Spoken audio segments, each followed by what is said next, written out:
Yeah, so I'm just gonna do a quick run through. I want him to get on topic, and once he gets on topic, I'm going to play. But I'm not gonna play on with his off verses. They got nothing to do with the which, and that's the thing that the guy was doing. I was debating on welfare. Like he'll bring up hip hop as an analogy to welfare being good or bad for the public. Like, yo, what are you doing? Irrelevant information. Even Uh, I know that's irrelevant. I'm not even part of the topic or the discussion. so what channel did I make this go live on? Because why? Oh, okay, I see what happened. I hate when it does that. So I got so many channels, tabs. I'm under this one and this one, different YouTube channels that I own. When you go live, Mm. you can't edit the video if you're under the wrong channel. And I made sure.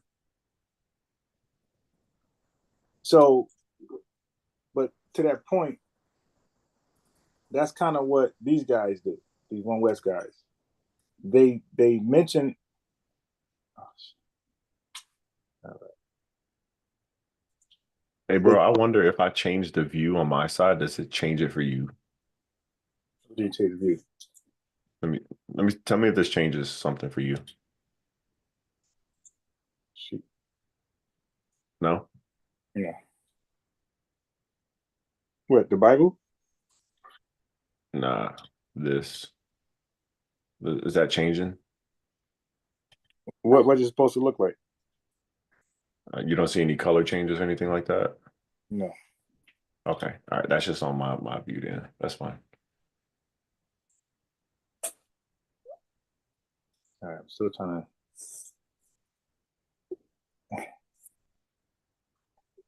Yeah. So what happens is that when people don't understand how to debate and know how to argue, that stuff that stuff works. Like those tactics work for people that's like unsuspecting.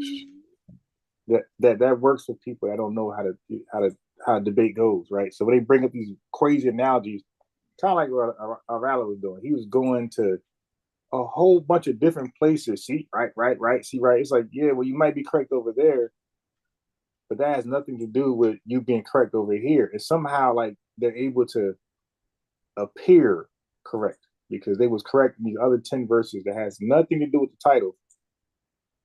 And they'll say, see, I was right over here 10 times off topic. So that means I must be right what I'm saying over here. So I proved over there I was correct.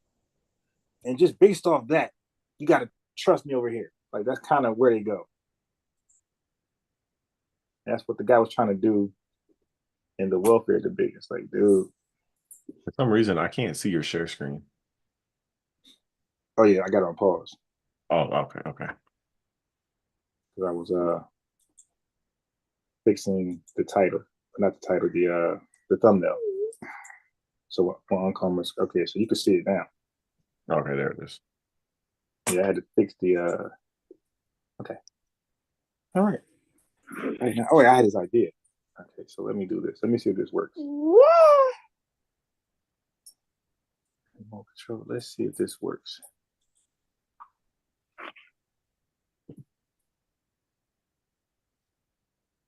Go. I want to see if this works. Then I can move around.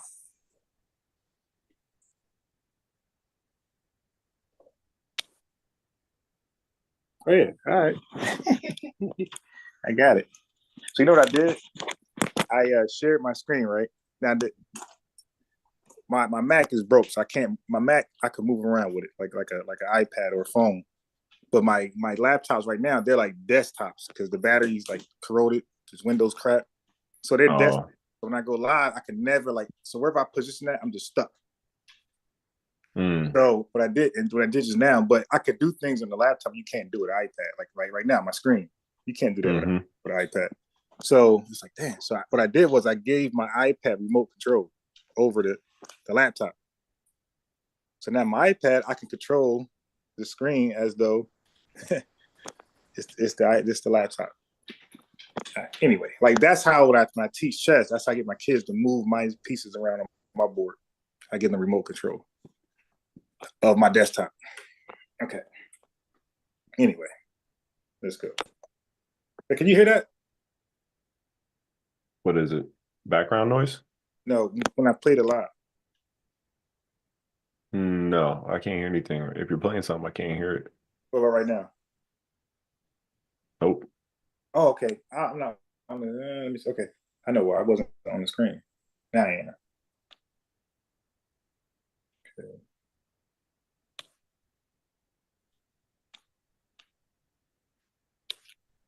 So now I'm on the screen. How can I ease the pain?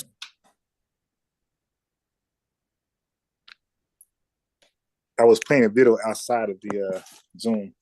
Okay. All right. So let me try this again. Because this doesn't work, and you got to share. I still can do it. I just got to share the screen from here.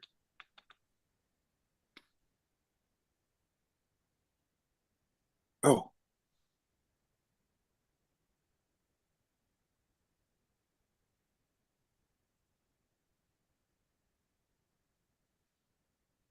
I think I might have got to work this.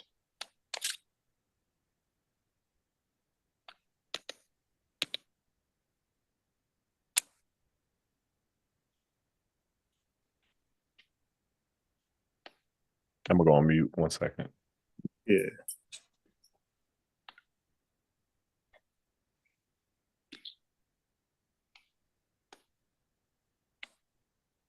I haven't used this feature in so long.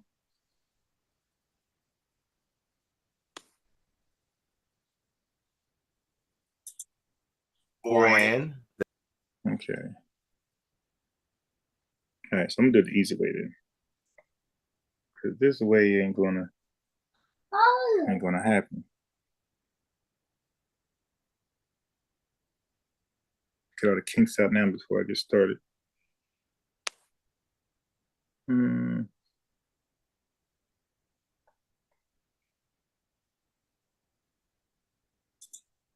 Oh shit. That was the wrong button.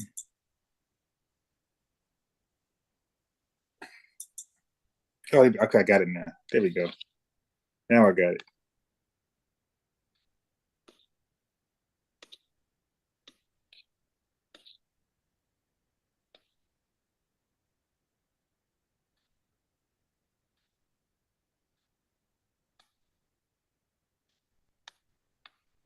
The diasporan in this is in what's called the acute. Okay, I got it. Hey, come here real quick. I want to show you something. Do you want to see the worst sales presentation ever? Check this out. Word for teach. The Helenos. Now notice how Helen is transliterated or inflected as Helenost and as Helenon. It's two groups of accusative on in the accusative. You know what he's gonna try to say that because or add to the show description. Both words, right? He's gonna try to say because diasporan and Helenos are both an accusative case, therefore they're referring to the same group or they're the same object basically, but he's an idiot. That's not how grammar works. Helenos? I don't even want to consider anything other than Romans 11. Because like I said, all this right here just this is Pharaoh's men with the trick with the the staff. You know what? I saw this one commentary. He said based on the Greek text, it could either be dispersed Jews or dispersed Greeks. It could be either one, but most people will say dispersed Jews because that's the common interpretation. But the way the Greek is laid out, it could be dispersed Greeks. Look at this. I'm pressing forward and we're in Luke. Times we're everywhere but Romans 11. I mean, bro, this dude got a 2 hour and 39-minute video. And this is supposed to be Romans 11. Right. And he spends literally altogether probably 5-10 minutes in Romans 11. 15 minutes the most. And he hadn't even touched on the Gentiles being grafted in. What the, I got to do the whole transcript control Fine, look at this. Yeah, we're in Blue Letter. I mean, we're in Bible Hub. So, bro, are you going to touch on Romans 11? Okay, all right. God, so okay, we go to Romans 11. He goes to Romans 11:25. So we're not going to read. Look, he types in Romans 11 too, I guess. So why would you not read up? Romans 11:25. It says, "For I would not, brethren, that ye should be ignorant of this mystery." Well, what's the mystery, Paul? Lest ye should be wise to your own conceit, that blindness in part is happened to Israel, until the fullness of the Gentiles be come in. And so all Israel shall be saved. So Gentiles coming in equates to Okay, wait, go ahead. All Israel being saved. Yes. The stance I argue spiritual Jews and spiritual Gentiles. The same way they like to just make it a spiritual Gentile thing. Yeah, they're spiritual Gentiles because of actions. Yeah, well, exactly. My argument where I come from, actions also make you a spiritual Jew when you're not born one ethnically and when you're not born a Gentile ethnically. So it can't, if it goes one way, it has to go the other way. So if we have spiritual Gentiles because of poor actions, then we're going to have spiritual Israelites for good actions. All right, godly actions. So yes, so when it says all of Israel, and that's the whole point of grafting into the olive tree that represents Israel. So some people getting cut out from Israel, the olive tree, and this other wild olive tree that's not Israel, they're being grafted. Some of them are being grafted into Israel. Also, that's one way to look at it. There's another way to look at it where all of Israel shall be saved, meaning that was ever left of Israel, like the elect. But also, again, like there's an argument that the elect is who God chose. So it could be Gentiles, which I said first, Gentiles and Israelites together who makes Israel. So like that's my position. My position when it says Israel, yes, the Gentiles being grafted in, they're being grafted in the olive tree of Israel. So it's not like the Most High just made the wild olive tree holy. Like, okay, you guys are saved as the wild olive tree. No, they got grafted in to what was already chose. So he don't have two simultaneous trees that's like both chosen. No, he got these folks coming into this one. This wild olive tree get cut off from the wild olive tree. Now it's able to produce better fruit in the natural or cultivated olive tree. So I'm surprised a guy that does plants they don't know about olive trees.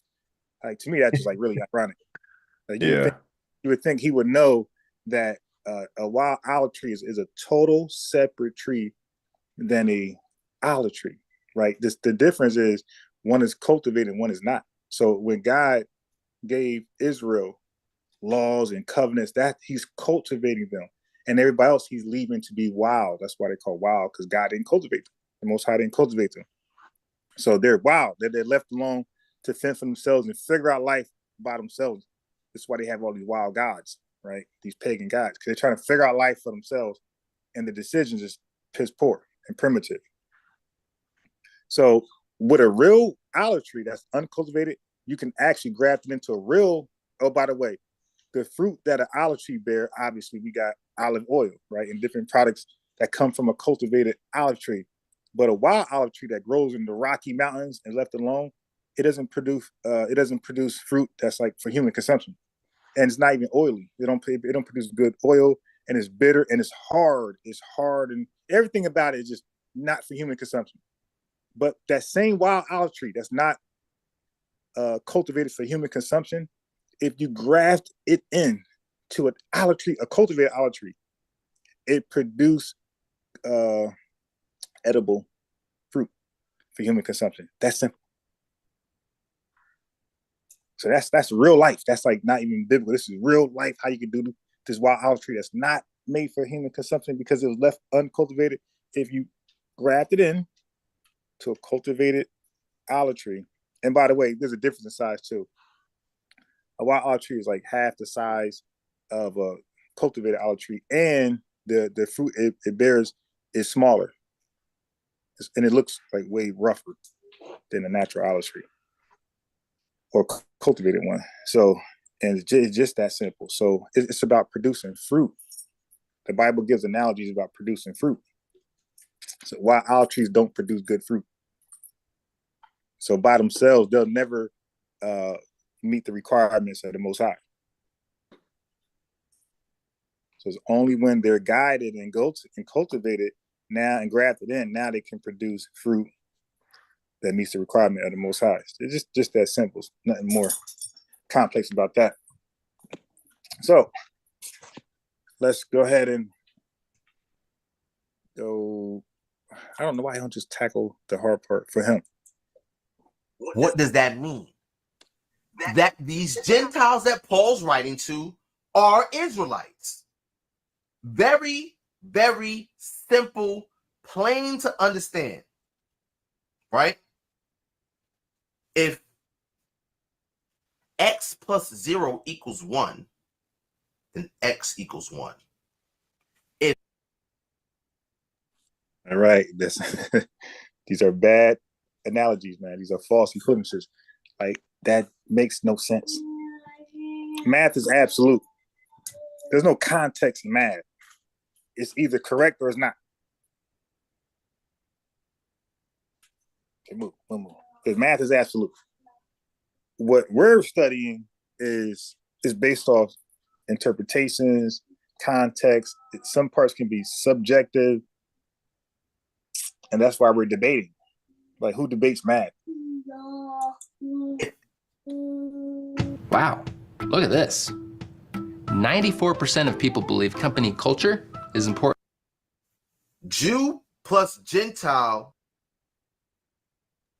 And just notice he won't read the earlier verses. And when he did attempt to, he sped read past the early verses that talked about the Gentiles being grafted in. He really ain't touched on Romans 11 at all in this Romans 11 explanation. He really ran away from it. And look, we're almost done with the video. We got, 20 more minutes? Damn, bro. I guess this is called literally saving the best part for last. Let's see. Bro, this is a 2.5 hour trailer of Romans 11 breakdown. Yeah, this was really, really terrible. And that's how they're on the wrong side. They're afraid to read the passages. Same thing, the virgin birth. They talk all that trash, but they won't read the virgin birth. It's like, dude, how are you winning an argument or proving your point without reading the passage that you're supposed to be defending or arguing against? Bro, did you see the new Captain America movie? No. This reminds me of it. Like, bro, they teased the Red Hawk so many times before the movie came out. Just like he's saying, this is the real breakdown. His title kind of gives it away. And then you're waiting for it. And then you get Red Hawk for 7 minutes in the movie. And you're like, I thought the whole movie was about this. It's the same thing. You're just kind of waiting for him to go back, and he never does. It's embarrassing. Equals all Israel, known as Christian. Wait, go back. He said, what equals all Israel? He said something equals all Israel. On this channel, right? It's prophet called Christians, crack code. That means then X equals 1. If Jew plus Gentile equals all Israel, that means that Gentile in this context is Israel. Duh. But again, when your mind is hooked on crack cocaine known as Christianity, you can't understand this. So you can see that I agree with that. I just got a better explanation, like I just explained earlier. Like, so I would be like, yeah, on purpose. I'm like, yeah. And he'd be like, well, how the hell you what are you talking about then? The Gentiles being grafted in. And then once I paint that picture, he's gonna explode. Like, what? Like, yeah, my example is Ezra 8 and 17. Or you mean Esther? Yeah. Esther 8 and 17. Like, that's my model. And I would be like, right, all Israel. This is spiritual Israel. Yeah. Like what are we missing here? Right. If Israelites can be spiritual Gentiles, there has to be a spiritual Israel. And at some point, like when I'm done running circles around them in Romans 11, I like to go to Timothy, Acts 16:1, because this is gonna be funny when they try to make him an Israelite. That's gonna be the funniest. Like, they're gonna make his dad an Israelite because it debunks the whole you're by your mother. Like, okay. Mm-hmm. All right. So let's see if I could have sworn at some point in this video he attempted to tackle it. Daddy. Okay. And the way in which so-called Christians view the Bible, it save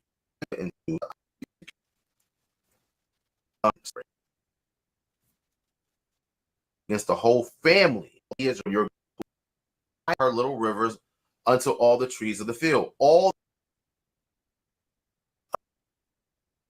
other nations, Lebanon, right? Here we up a cry, thing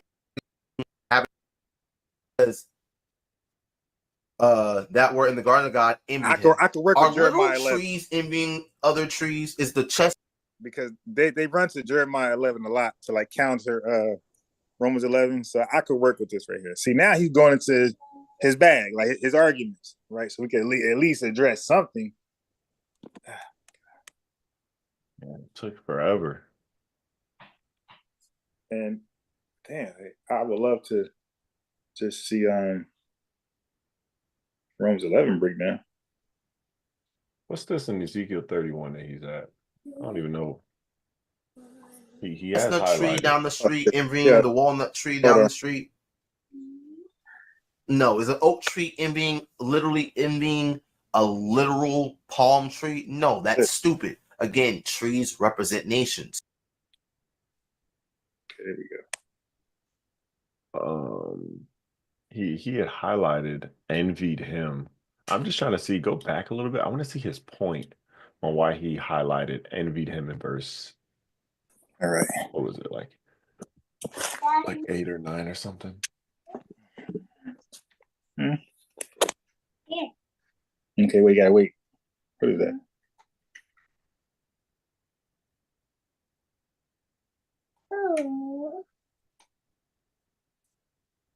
These represent other nations, and we see here that they're being called by other names. They're not called olive trees, right?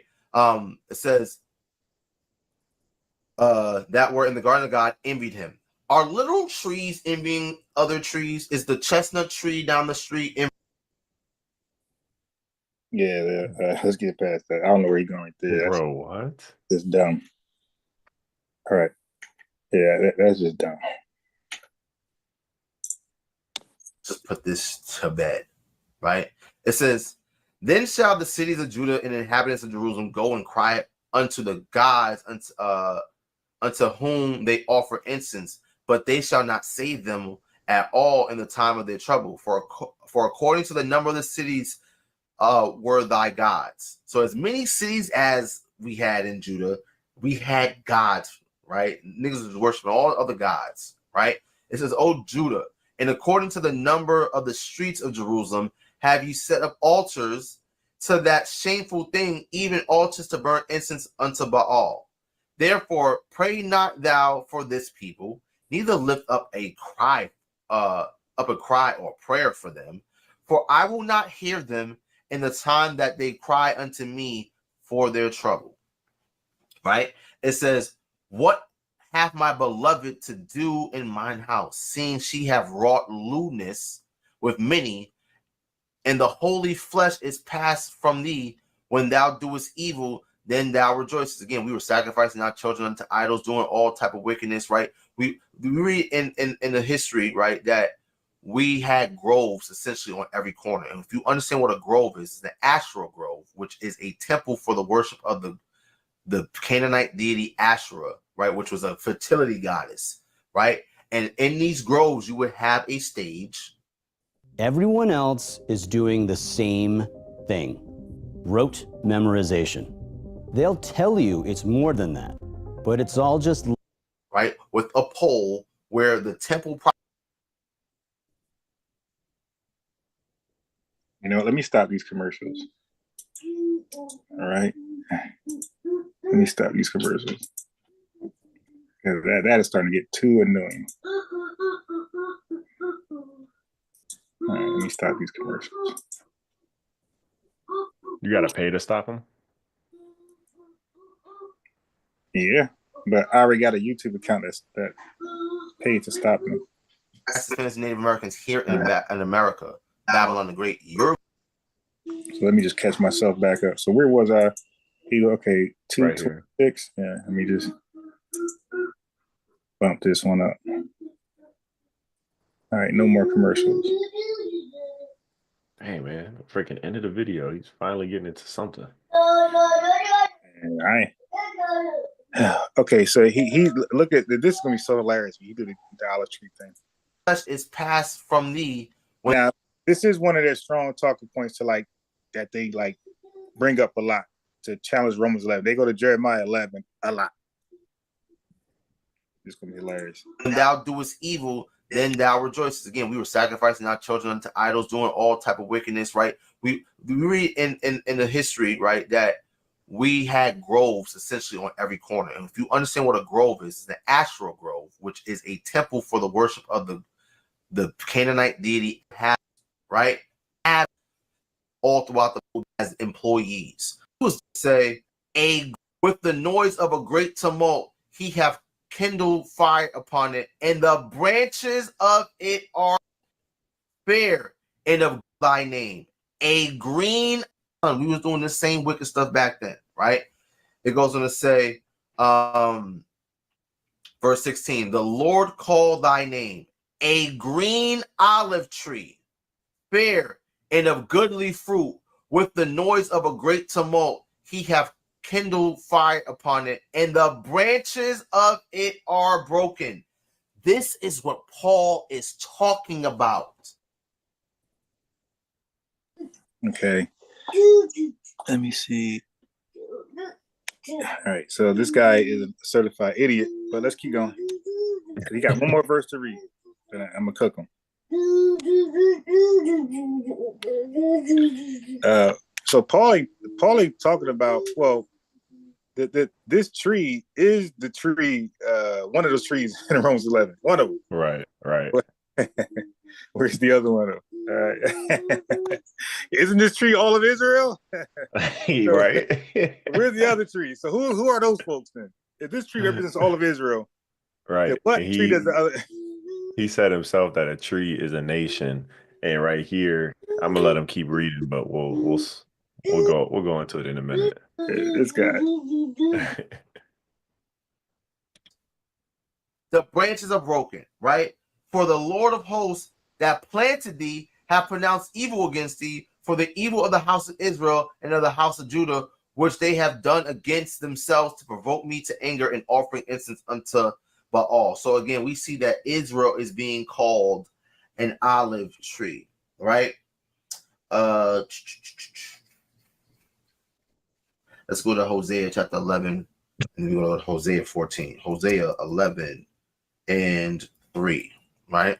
Didn't even want to read 3 to 6. It says, I taught Ephraim also to go, taking them by their arms, but they knew not that I healed them. I drew them with cords of a man, with bands of love, and was to them as they that take off the yoke of their jaws, and I laid meat unto them. He shall not return into the land of Egypt, but the Assyrians shall be his king, because they refused to return. And the sword shall abide in his cities, and shall consume his branches and devour them because of their own counsel. So we see this talk of branches, right? So you see those talking of branches, right? Mm-hmm. Aren't they all the same? Aren't they part of the same tree? Yep. Which one of those branches ain't part of that tree? Right. That's the point. Yeah, these are all Israelites, right? We don't disagree. I think he caught that in the last Jeremiah 11 when he was explaining. Like, see, this olive tree is God's tree.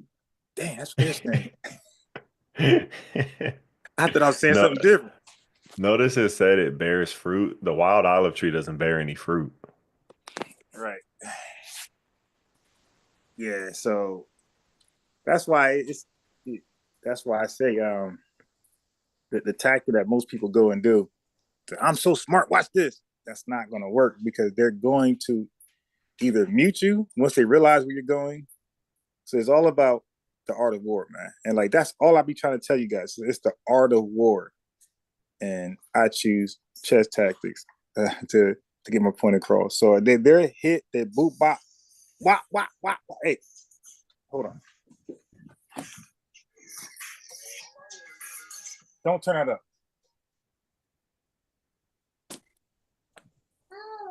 Move, dog. Yeah. So it's the art of war, man. If you're on their channel, they're gonna mute you, cut you off, change the topic, which you guys experienced already. When they join your channel, they're gonna start an argument to hop off. So it's how can I get them to get beat up without really knowing they're getting beat up all the way? It's like you set traps. Yeah, but you set traps where it's not a trap. It's like, nah, just figuring this out. And you really don't tie it all into the end. It's like, okay. So it's like you're noting. Like, that's what detectives do, by the way, when they interrogate you. They don't, okay, we got you. No, they want you to talk as much. And then when they get enough from you, now you don't know you said enough. They know they got enough to get a slam dunk, it's over. So then you try to still talk and they're done with you. Like, no, that's it, bro. Yeah, they're nice to you to get information out of you, but once they feel like they got enough, but you have more, they're like, yo, we don't need that. Whatever you got else. We're okay. I want to snitch. No, you can't snitch now. We're beyond that. We have enough on you. We don't even want you to snitch. So that's how I kind of like debate. It's like where I want to get enough. So I would ask these questions like, okay, these branches, right? So that's all of Israel, right? Yeah, okay, go ahead. But the way you ask it, like you're just trying to learn. Okay, just help me out here. Is this all of Israel? Yeah. Okay, go ahead, continue. Then he's still acting like he's teaching. And you're just documenting what he said already. So he's talking about these branches, and they're part of the same tree. And you said these branches, they produce fruit. Okay, they're producing fruit. They're part of God's tree. It's the olive tree, he just said. Okay, but which one of these trees are ever called the wild olive tree? And then that's when they be like, where are you trying to get at? they get insecure. So what's your point? Where are you trying to get at? All right, well, Romans 11 talk about two trees. You keep reading one tree. Right? So why is the other tree even mentioned all of a sudden? See, because at this point where he's reading from Hosea and Jeremiah, it was all about Israel. That's the only nation God was dealing with. He didn't consider other nations. So now in Romans 11, he's considering another nation because of Israel continued failures and squandering off the gifts that he had for them. He's like, all right, well, maybe I need to grasp some of these Gentiles in who's doing what you're supposed to be doing. The things I set out for you to do, they're actually doing. So I'm not gonna be a respecter of persons. I'm gonna reward them for their good works. And that's the grafting process. But the wild olive tree has always represented the nations who God did not cultivate, the Most High did not cultivate. So he's not proving his point here. He's proving our point. Yeah, that consistent tree you're talking about is the same tree in Romans 11. But there's two trees. Who's the other tree? And the ones that are broken off of that tree are the ones who disobey God, go after idols. And sure, some of them are scattered, some of them are not, but it doesn't matter if they're scattered or not. They are still broken off of that tree, because that tree in Jeremiah 11, verse 17, is northern Israel and southern Judah together. That is the green olive tree. So I don't know how you get a third group that is not in one of those, northern or southern kingdom. You really don't. They're broken off because of unbelief, because of going after idols. So that covers the broken off branches. Those who are still on are the elect, but that tree is northern and southern Israel. So what other group do you have other than elect and blinded? There is no other group. He said there's the elect of the elect. That's what he told you. Yeah. Is that what did we talk about that? You know? Yeah, the other guy you debated, he said, well, there's the elect of the elect. Oh yeah. Oh my gosh. That dude was funny.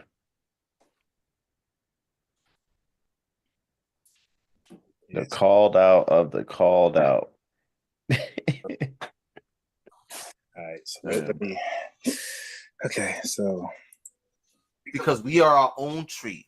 We, Israel, we're known as a green olive tree. But when we go and follow the other heathens and commit spiritual fornication against our God, commit idolatry, the Most High God sends our enemies against us and they destroy us. And now our branches are broken, right? Yeah, I thought he was going to say we become the other tree. I thought you were going to say that too. I was waiting for it, bro.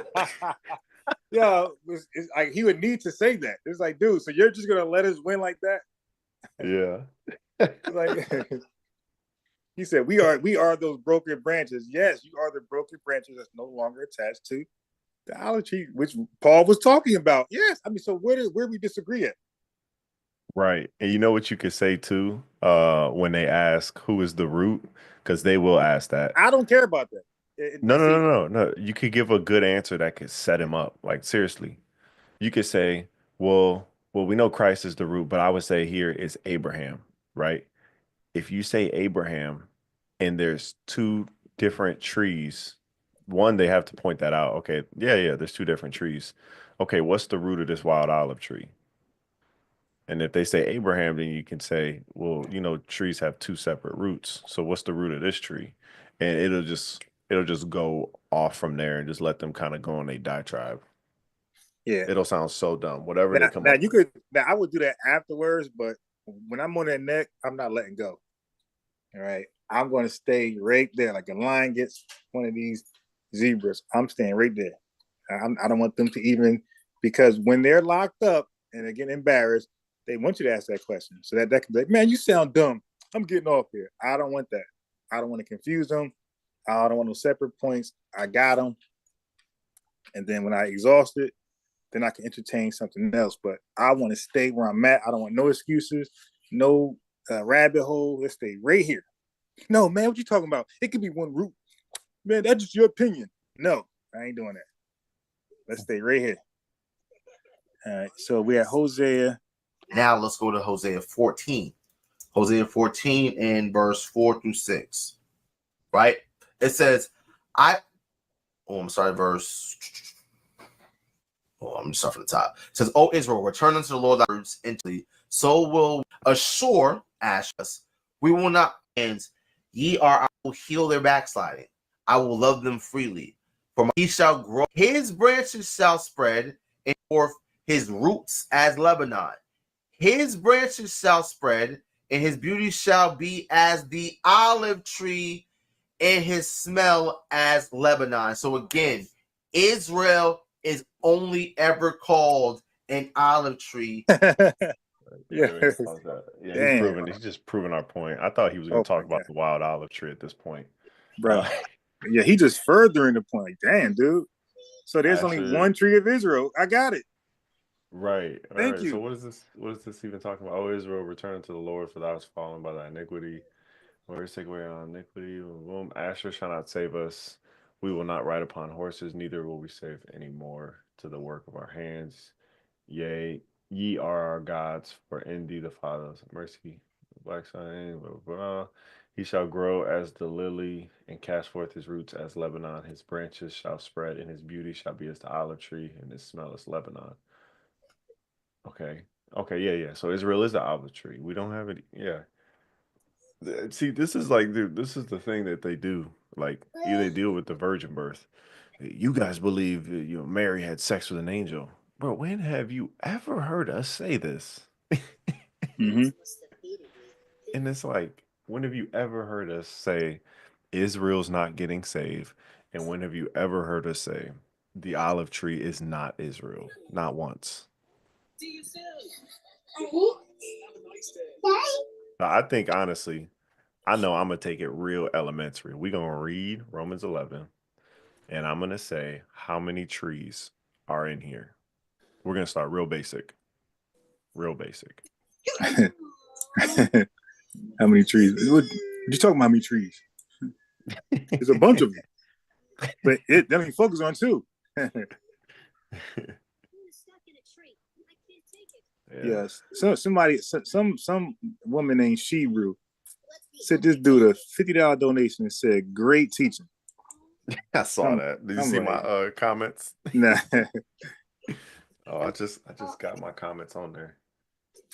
I didn't see it. All right, goddamn. All right, so okay, grab it in. Let me do that. Let me. God, he didn't talk about. I'm so sorry. I shouldn't have let you climb the tree. Hurry up! Take him to the hospital. Yeah, he didn't touch on. Okay.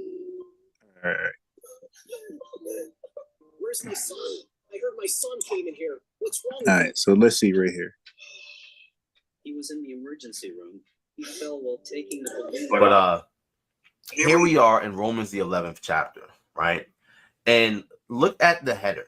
It says Israel is not cast away. Right? Israel is not cast away. Okay. And then as we read on throughout the chapter, right? But he doesn't read on throughout the chapter. Yeah. Was that weird? Yeah. He read verse 2 and said, as you read on throughout the chapter, and then watch where he get to. He's gonna skip everything and look where he landed at. Look at his landing point.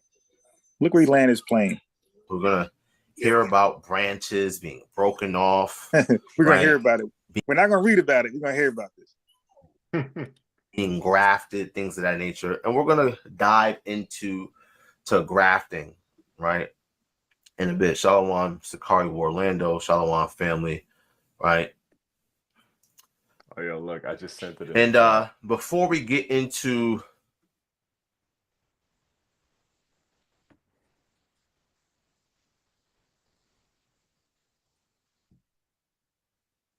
Oh, you did what?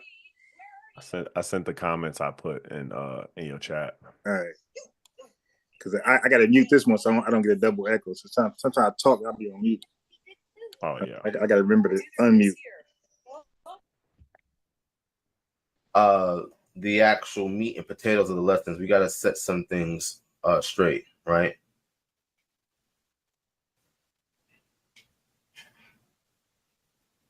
Right, so we're gonna go to the book of Acts, right? But he just said we're gonna deal with the grafting, and he said we're gonna go to the book of Acts. That is wild, man. He just said we were gonna deal with the grafting. We're gonna go to the book of Acts. All right.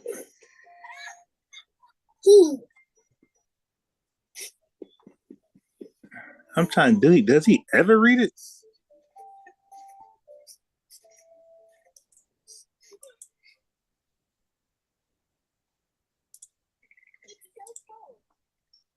What Moses and the prophets said will come.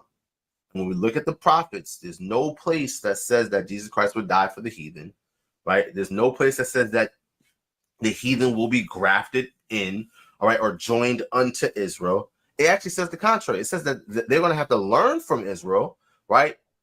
That they're going to have to be taught. But at the same time, Israel, who will be under the new covenant, will not have to teach every man his neighbor, saying, know the Lord, right? It also says that those people are going to build. Here are the results of the DNA. Yeah, I know he didn't do a whole 2.5 hour video and didn't really read Romans 11. That's exactly what he did. I thought he must have had 2 videos. This is our home. From now on, you will live here with me. Let's get inside. Son. Wow. This is my son, and this is your distant cousin. This house is so big. This is your room. Let's get inside. Oh. Yippee! Wow.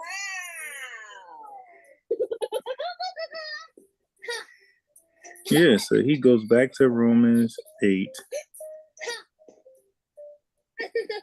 Is it a real TV? Huh?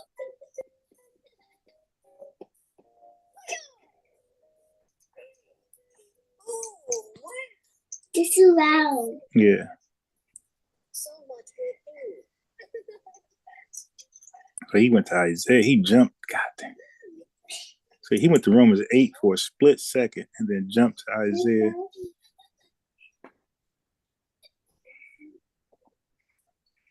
Okay, is he reading it? Let me see. So maybe he's reading it now. The other nations are called, they're their own trees, and they have their own types of trees, right? So let's keep reading. Their own trees, other people, think that Paul is using this very practical horticultural, agricultural phenomenon known as grafting, right? To somehow be grafting other people into Israel is ridiculous. And what we're also going to do is show how Israel is called this olive tree, right? Israel's called an olive tree, right? And the other nations are called, they're their own trees, and they have their own types of trees, right? So let's keep reading. Yeah, he just killed himself right there. So he acknowledged that Israel is the olive tree and the other nations have their own tree. Oh, God. Yeah, so I got to definitely make a clip right there.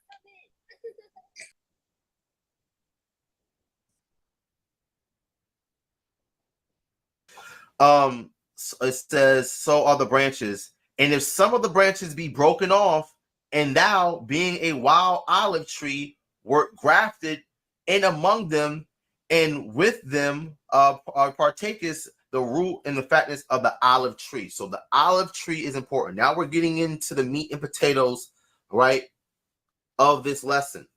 Again, family, like, it's really hard for a lot of our people to understand the Bible, especially when they're using agrarian terms, because most of our people have grown up in cities, right?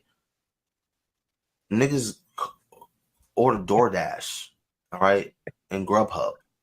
Niggas eat cheesesteaks and damn baconators, right? Niggas are not living on farms, not knowing how to grow plants. Like, for instance, I had met with a customer. Yeah, so we heard that part. Of We heard that part yesterday. So I think he's gonna get into it.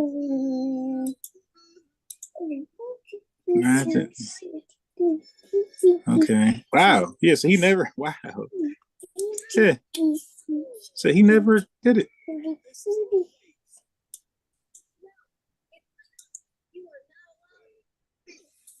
Damn. Well, then Was this still the same video? that was the video. Yeah, but he never. He said Romans 11 explained. It should have been. I'm going to explain Romans 11 from other books of the Bible. It should have been Romans 11 Gentiles breakdown. Yeah, bro. Romans 11 shouldn't even been there. It should have been. I'm gonna explain how Israel is the olive tree. Yeah, that's really what it was. Damn, I could have sworn he must got another video because I know he debated the guy on this. Oh, that's right. He got the clubhouse debate. And he doesn't have any good debates. Yeah, at all.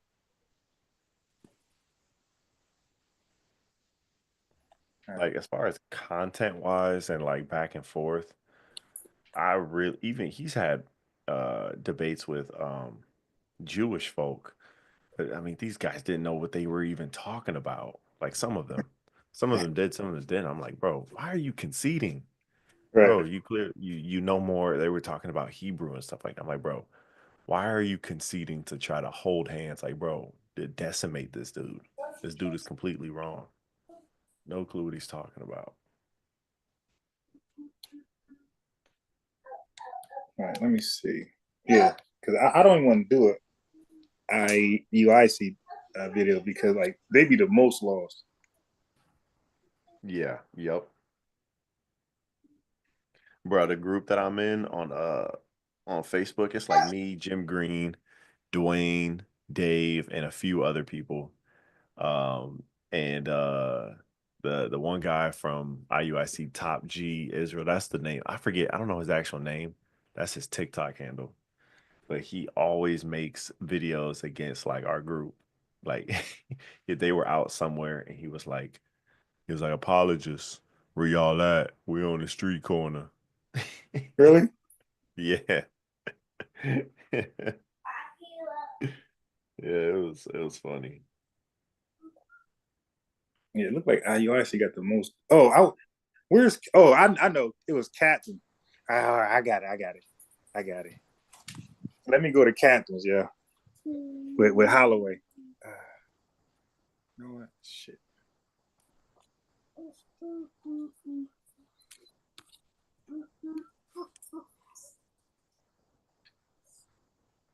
Hold on. Okay, hold on. So Gentiles grafted in breakdown. That's 5 years ago. Let me see if this is any good.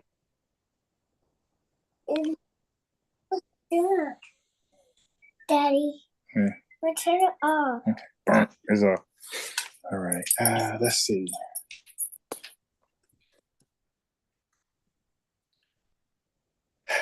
Because when Captain debated Holloway, I don't think Romans 11 was the entire topic. They debated Gentile salvation, so they touched on other stuff. Stop. Go. Come later. Come over here. Damn. Lay down right here. Go lay down. Get down. Okay, good boy.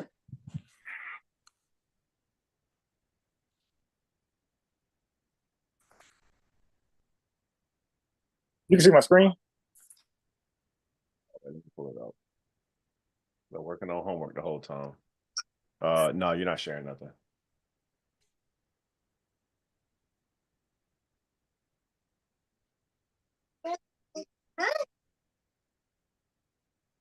In a pineapple. And amongst each other, Christ gonna bring us back together. All right. So it looks like when everybody do a Romans 11 breakdown, nobody starts at Romans 11.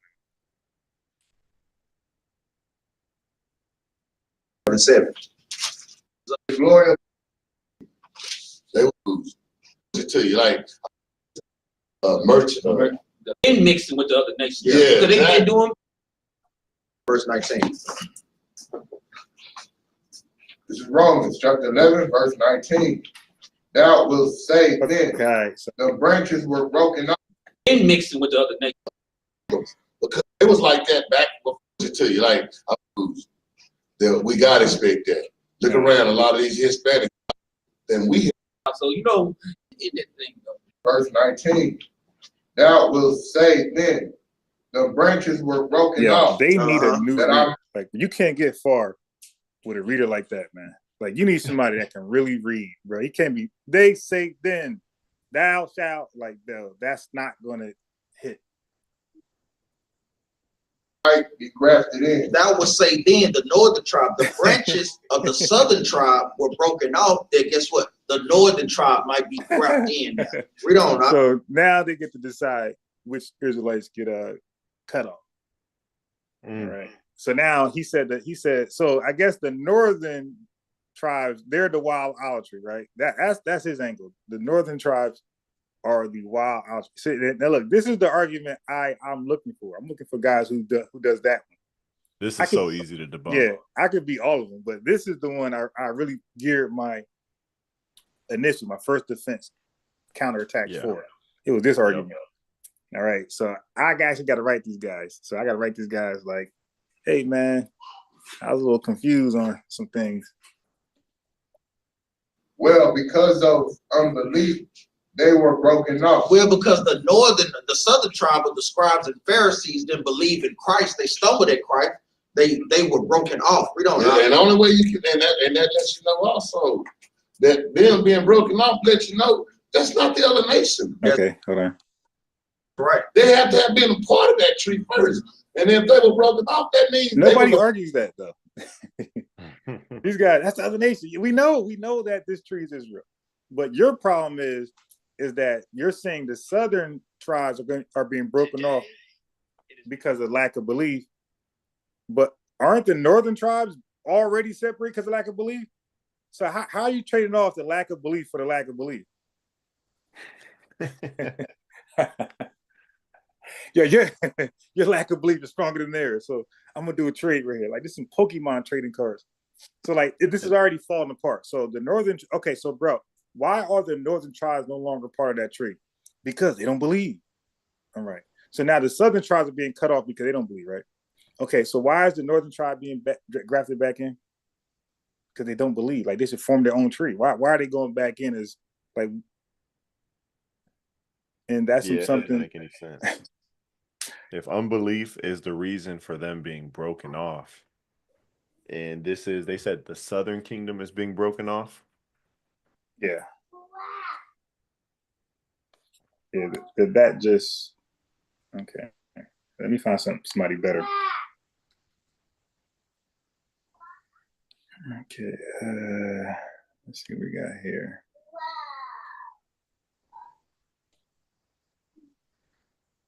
Yeah, that's crazy. Your second video at the bottom, that's literally me. Yeah. Basically, who Christ breaks down who went against him. They would be the scribes and the Pharisees. Okay, but wait, when it comes to being blinded. Good morning. Oh, 1 second, y'all. Good morning. Where's Mama? Okay, so that's what I was getting to. I was saying about the chess, the art of war. When these tactics are being debated, right? These topics, not tactics, topics. Like people gotta have like a starting point, okay? Because the end game is to checkmate the king, obviously. So in chess, you got to say, well, how do I want to start? There's many ways to start a chess game.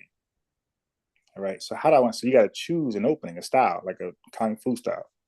You choose that. Then you say, okay, I'm gonna choose this style.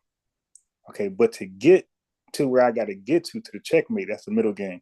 I got to use tactic and strategy. So what tactic and strategy am I going to use versus this guy right here, whether it's captain or Raila, whoever it is? What tactic and strategy I'm going to use to get to the end game versus this guy? Because it's going to change depending upon who you're faced off with. So you got to already have your mind made up. So that means those tactics and strategies are Bible verses. Okay, I'm going to ask them this. See, I'm not going to ask every Bible verse, that's on topic. I'm going to ask them certain things that I believe that can help me get to the end game. So I'm not going to ask him things that he's going to like draw it out long. I'm going to ask him things where he don't really care too much for. I'm not going to ask him things that's dear to him where he's going to fight me tooth and nail because his whole doctrine falls apart on this. I'm not doing that. Maybe in my conclusion, I add that in there. But these are the things you do. But everybody has to have an end game. Like where do I hope to be when this debate's over? Like what point do I want to stand out and that I accomplish?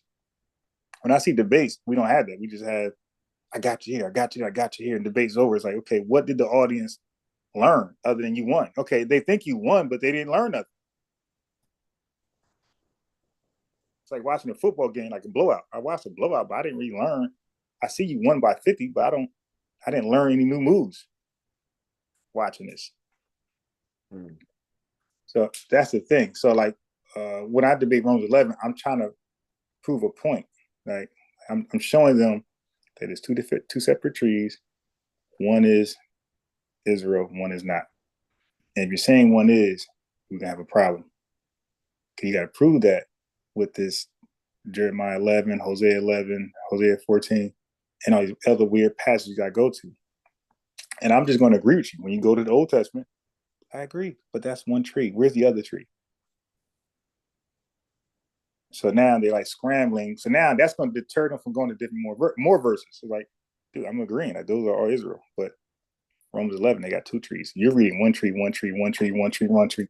Where are the 2 trees? And the branches falling off. I agree. Those branches are falling off the olive tree, right? Okay. Ain't that the same olive tree in Romans 11? Right. But there's another tree over there that got branches. I'm saying those are the Gentiles. And you're saying that tree is who? Northern Israel or Southern or mixed multitude of both? Okay. Where's that in the Bible? Because we keep reading one. Yeah, actually, the mixed multitude is the olive tree. Where is the mixed multitude a wild olive tree? Separate from the olive tree. That's where, so I know where I'm going. I know what I'm established, and I know what they need to prove. If they can't prove that, they lost. I don't care about the lump. Hey, who's the lump? Don't care. I want to know about this tree. Hey, did you know that? I feel like I should give you this off air.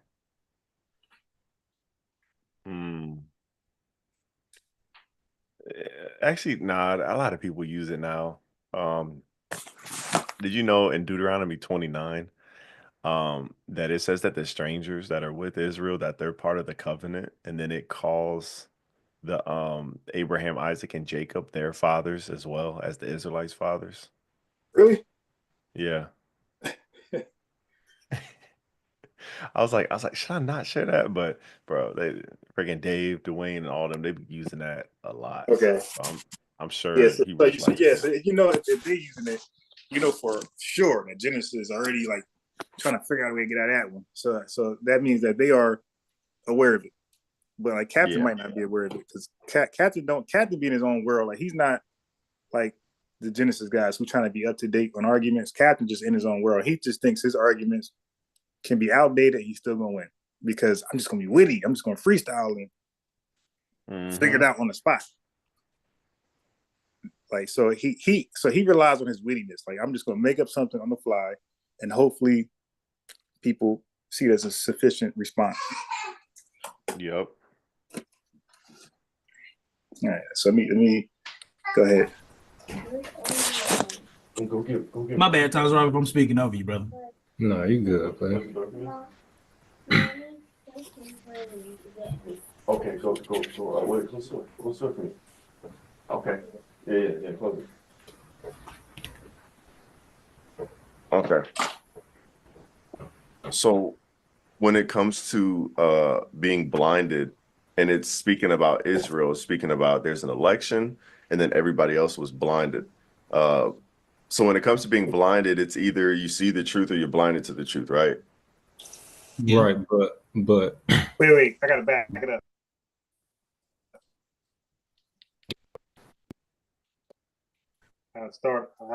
Where's that? Verse 20. Yeah, just how it all started. Here, when he says the rest, the who uses this word loipot. Here we are. But the what then Israel have not attained. Right, in that context, I would say. All right. Let me start in. Let me start in verse 2. Yeah. Okay. So verse 2, when it says, God hath not cast away his people which he foreknew. What ye not what the scripture saith of Elias, how he maketh intercession to God against Israel, saying. When it says Israel there, is that all of Israel? In the context, yeah, because it's talking about Elias. It's talking about the account of Elias when I forgot what was going on, but actually he thought that all of Israel didn't believe in God and basically forsake God and stuff like that. I think it's like 1 Kings 18 or 19. Yep. Okay, so that's all Israel right there. So when we go down to verse 7 and it mentions Israel again, is that all Israel? Yeah, in that context, yeah. Well, okay, so it depends.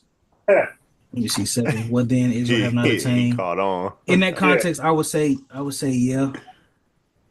Okay.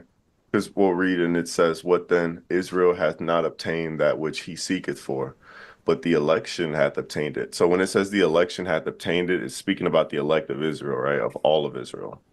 Yeah, it's talking about the elect. How some of Israel is blinded. Okay. Well, it uses kind of strong language here. He uses this word loipos, meaning like everybody else. So like it's basically saying everybody else who's not elect was blinded, right? Do you agree with that? Like what do you mean by that? Are you who is the elect to you? Well, the who doesn't necessarily matter because it's already telling us Paul's talking about Israel, and he says the election of Israel has obtained it and the rest were blinded. So like if I said if I was speaking to my kid and I said hey, I grabbed some of the groceries, can you go grab the rest in the car? What does that mean when I say the rest? You're talking about the rest of the groceries that's left. Right. So that would be like the same exact analogy here. When he says the rest were blinded, he's saying like the rest of Israel, just as we can supply. But so are you taking that to mean? Are you taking that to mean Paul is saying all of Israel is blinded? No, the rest outside of the elect, because he already says the elect. Okay, then we agree then. So yeah, we agree then.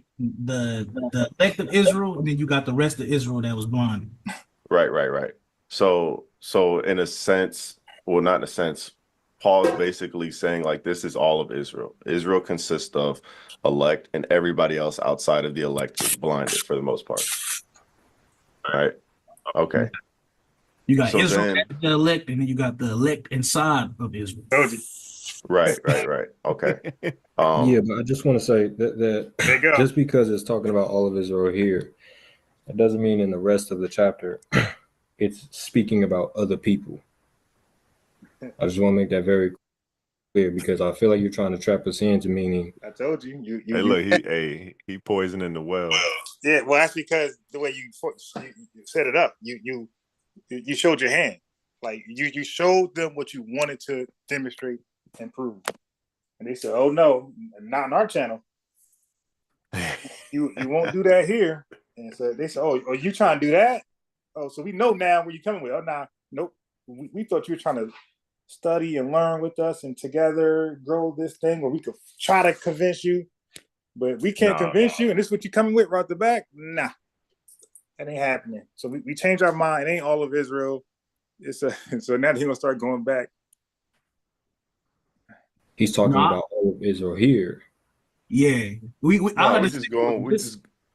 the whole context. Huh? No. I'm just me talking in the video. The whole context is to Israel. And this one I realized, like, I can no longer do 2-on-1. But even though, because they'll do that. You got one guy and he's stuck because he committed already, but the other guy didn't commit. Yeah, so he get to say, "Oh no, I didn't commit to that. No, that's wrong. No." Bro, that was pissing me off, bro. I'm like, bro, I literally had you, bro.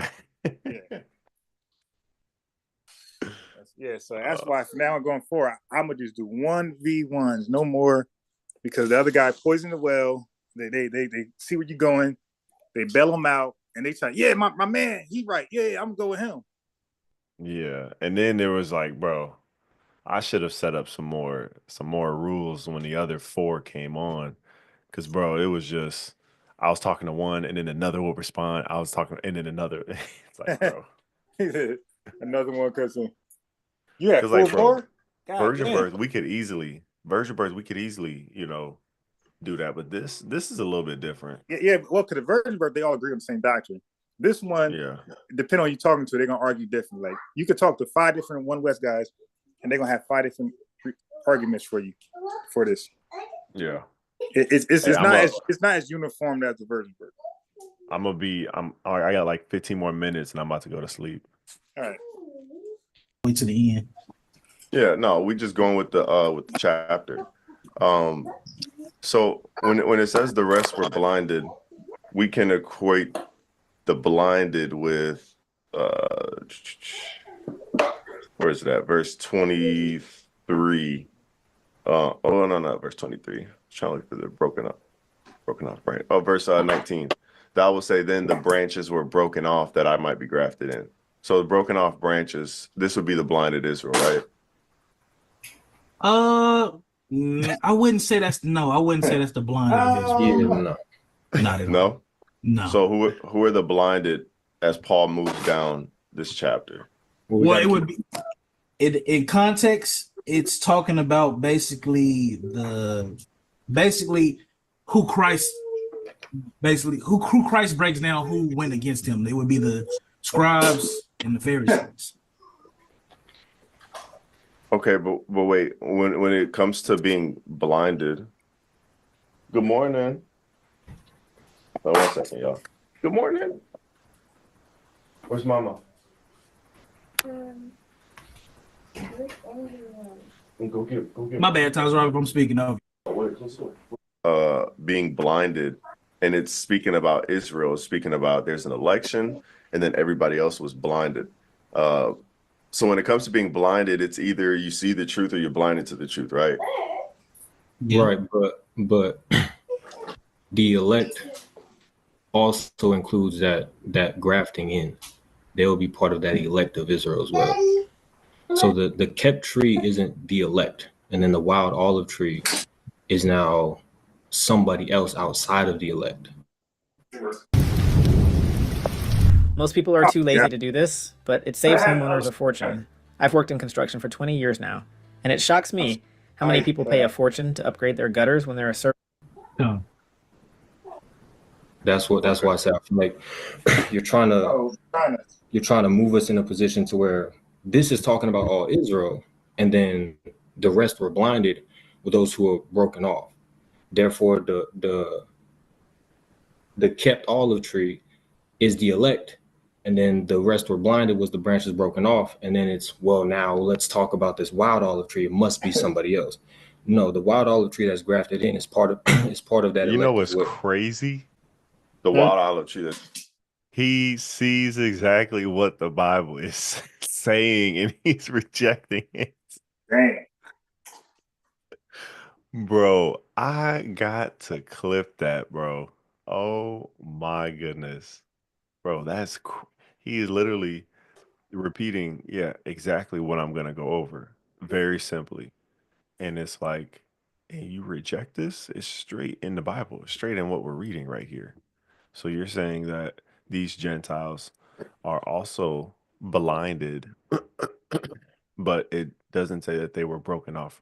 And I think going the direction that you're going makes it a lot easier. Just straight up, getting to the fact that there's two trees. Okay, Israel's one tree. Is that both, kingdoms, or is that one is southern and then there's a whole nother tree that's northern? But let's go to Jeremiah 11. I think going that route is going to be a lot easier to break this down, because I didn't go that route in this video, which is why I was struggling just a little bit, just because Tazarat was poisoning the well. But I'm always better as I debate. So my first time entering a new discussion, like, you better off never debate me again. Right? You might leave it there and just go. Because what I do is I strip, because wherever I'm weak at, whatever I didn't know, there's something I didn't know. But the more I keep talking about it, the more I'm gonna grow stronger and stronger. I'm gonna be the Super Saiyan. So people's best chance is that one time and then don't debate me again. Leave it alone. So something like this is where you just say, okay, I went this way. Okay, the debate was over, but where can I tighten up at? Where did I let them talk too much? And and like the whole 4v1. Okay, no more of that, because these guys hop in and save each other. And okay, we can't do that no more. It gotta be just the best one. So it should be Tazarat. Okay, I want you. I want the guy who's seen it. I want you. I want the smartest one. I want the dumbest one. I want the guy who can see for what it is. I want you then. Okay? Don't send your minions. You pull up. Grafted in as part of the elect as well. Yeah, that's why I said we got to keep reading down. Yeah, I would agree with that. Okay. So let's keep. Okay, so just with this though, just very basic. So when Paul says the rest were blinded, either you're blinded to the truth or you see it, right? Correct. Okay, so if you're blinded to the truth, doesn't that mean you're in a state of unbelief? When you're blinded, yeah. Right. Because some people, they believe in Christ. Right. So unbelief would just be in the Greek text, when you got the word faith, it's the word pistis. Whenever you look at unbelief, it's apistus. When you put the a in front of a word, it negates the word, so it just means no faith, right? But of course. So verse 23, when it says, and they also, if they abide not still in unbelief, shall be grafted in, for God is able to graft them in again. So this abiding not still in unbelief would refer back to the blinded, right? I would say so. So again, we have to consider not only just the uncircumcised Jews that were treated unfairly, right?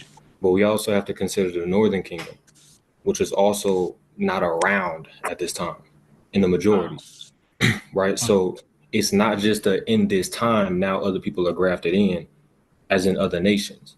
That's why I said we have to keep reading, because what you did is you asked us about verse 7 and then jumped down to verse 17 and then verse 23.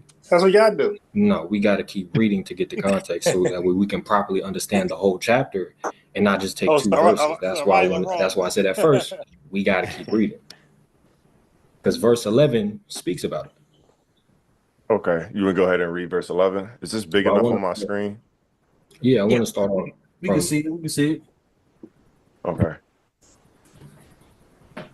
What'd you say, Tazarop? I wanted to start down from. All right, so why we just can't talk to him then? All right, let's just talk to you then. I literally only brought him on. I was hitting him up in the messages, and I was like, "Oh, just go ahead and bring whoever." I thought he was gonna bring 1 or 2 people, bro. This dude brought 4 people. Like, bro, how how unsure of yourself are you that you have to bring 4 other people to a conversation with? And I literally said it was just gonna be me. I think you were in, but you didn't say anything. Yeah. I remember this now. But I came a little later. No, we can start over 7. Okay, you want to read? Yeah, I got it. So, well, actually, you can read. I ain't gonna hold you. Your screen look a little funky to me. That's cool. Wait, actually, let me see. I'm trying to make it user friendly for y'all too. I don't want to just. No, you good. I'll get my Bible. We smooth. I don't know. Can y'all hear me? Can y'all see me? Yeah, we can hear you, but not see you. Can't see you. Can't see you though.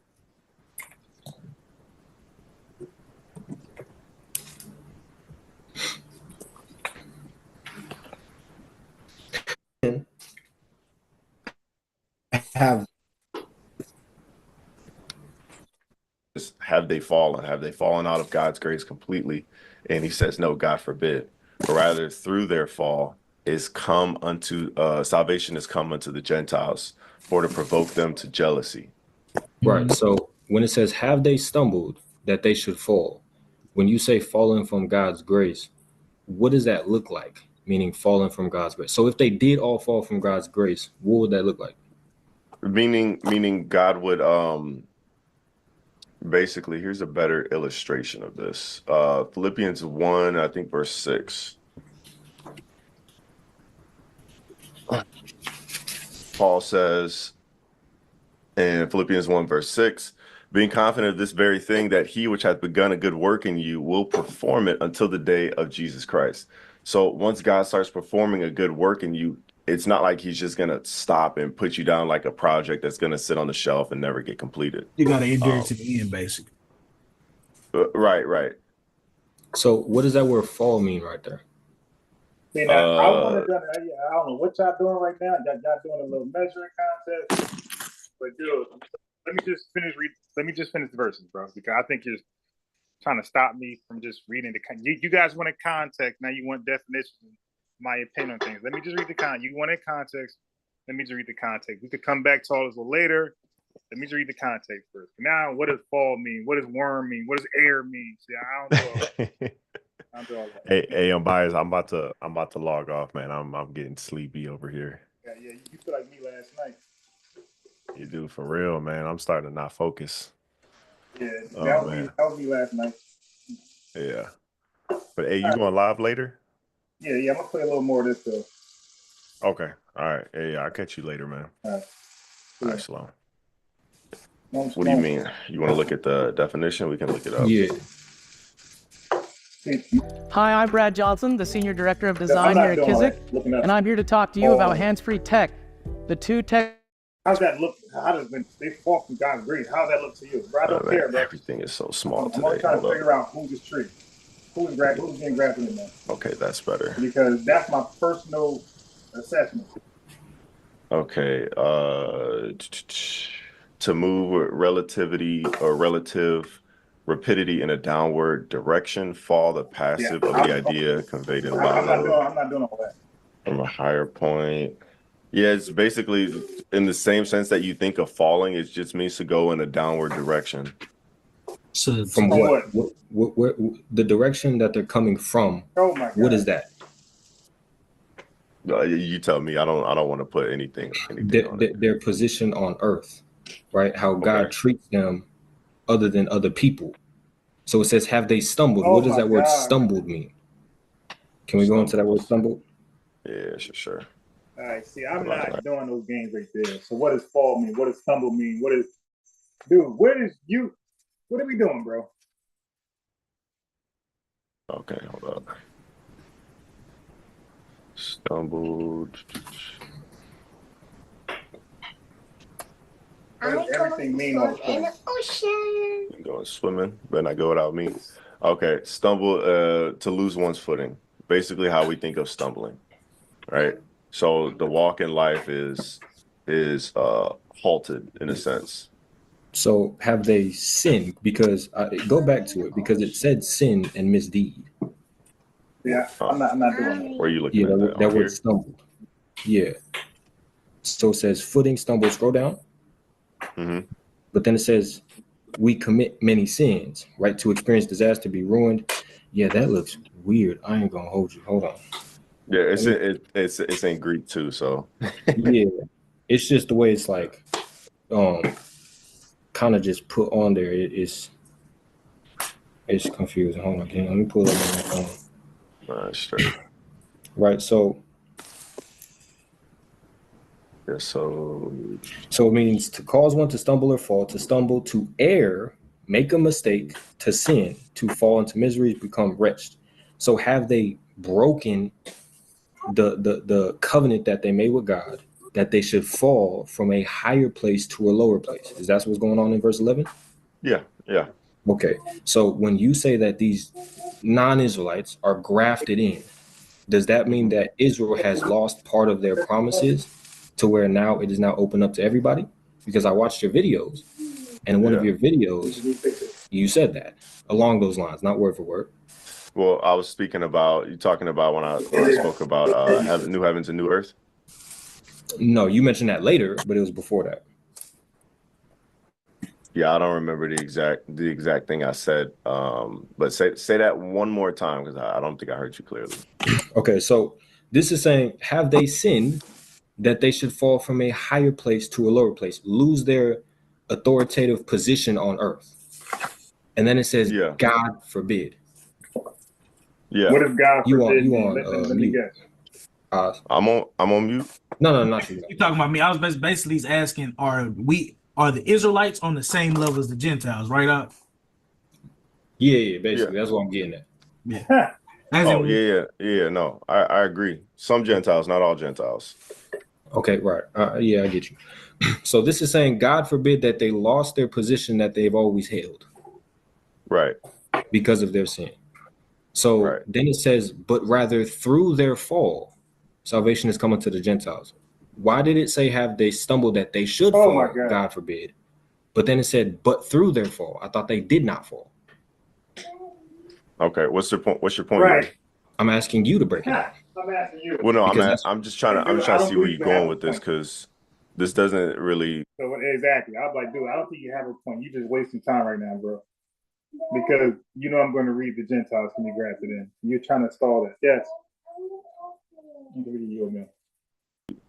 Like just go ahead and make your point. Right. Okay, so boom. So it says, but rather through their fall. Can we go into that word fall and see if it's the same fall that is just used? No, the other one. So we're gonna define later on in that verse. Like, dude, I'm good. You do it.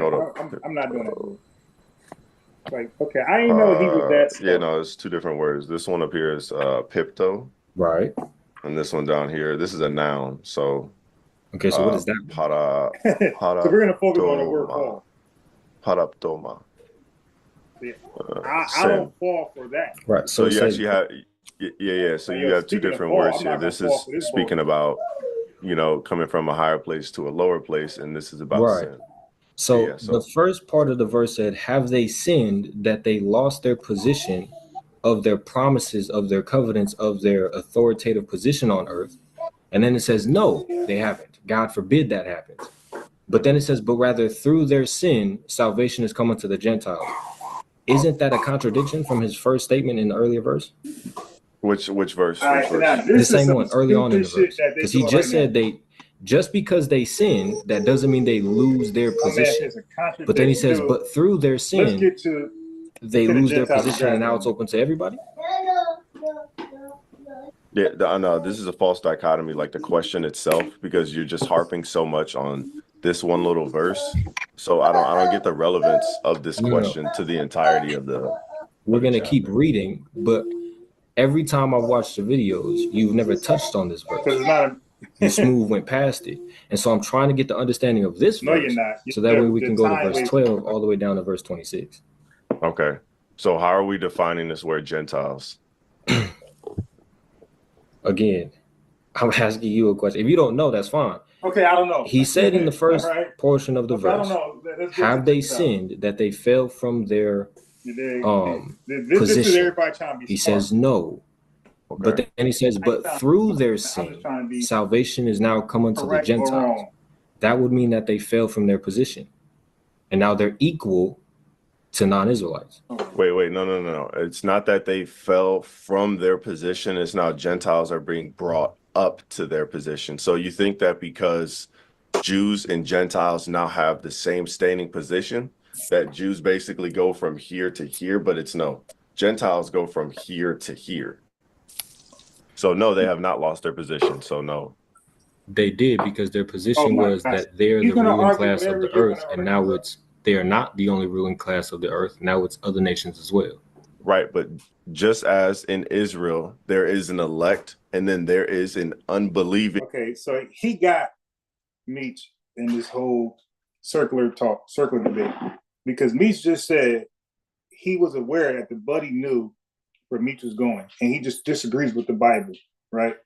So Meech, if that's true, that means he's purposely stalling him out, Debo, stall him out. He's purposely stalling you out now. He don't want you to finish reading because he's seen it. He's like, oh, this is really talking about Gentiles, and I can't let you embarrass me in front of these folks. So he's stalling you out. So he wanted to debate, well, what does fall mean? What does stumbling mean? Isn't that a contradiction? It's like, dude. Okay, so what I'd have been like, bro, let me just finish proving the Gentile can be grafted in. Okay, now you don't want that to come out because you know you're wrong. So you're stalling me. All these questions you can ask after I prove my point. You can concede and then ask these irrelevant questions. Large portion. Same thing with the Gentiles. The Gentiles as a whole, there's an elect and then there's a non-believing, which would still fall on the bottom pedestal of things as far as the people of God are concerned. So it's not as though all Gentiles are raised to the same spot of all Israel, and now Israel really doesn't have a position above anybody. No, it's the elect of the Gentiles, the elect of Israel hold this high position. Yeah, so I get you that you're saying that the Gentiles are moving up, but that word fall, the first fall was they're coming down from a position.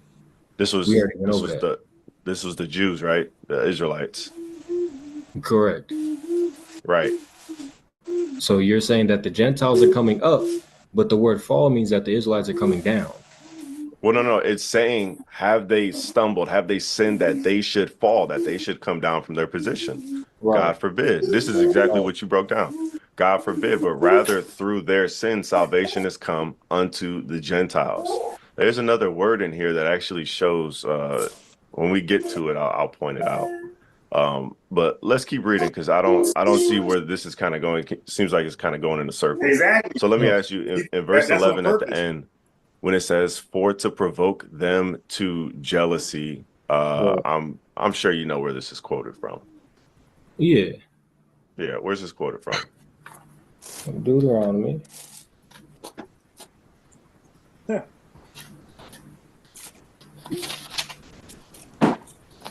Nah, ICK, that's facts. Deuteronomy 32. Yeah. Okay, so far we got Tazarop, Oz. How you say your other brother's name? Is it Dawala? Yeah, Dawa Dawa Allah. yeah, just call me D, man. D. All right, Hell that's yeah, we easy. call you D because that Uh, is wow. All right, so we got Oz, Tazarop, D, and Ayash. Yeah. Okay, cool. And hey, Oz, where y'all from? Are y'all from Seattle? Nah, I'm from Fort Worth, Texas. Yeah, Texas. Okay. Houston. Okay, got you. Because y'all Instagram is Space City, and I was thinking of Space Needle, so I was like, are they from Seattle? Okay. Nah, that's in Houston. Nah, if you come to Houston, because of NASA and all that, so they call the city Space City. Oh, okay. I didn't even know that. Okay, cool. Yeah, I got family out in Arlington. I don't know if we'd ever be up in Houston. I don't know how far that is from there, but yeah, if I'm ever up there, I'll look out for you guys. Where do you guys usually go? And you guys street preach? Yeah, you can catch us downtown, man. Downtown Main Street. Okay. So I get Shalom. I stepped away for a little bit. The Shalom is Meech and Naki. Yeah. Shalom. Girl, what you doing? V. I need some time. I need what time is it? I need 30 minutes, girl. 30 minutes. Go hang out with mama. One second, y'all.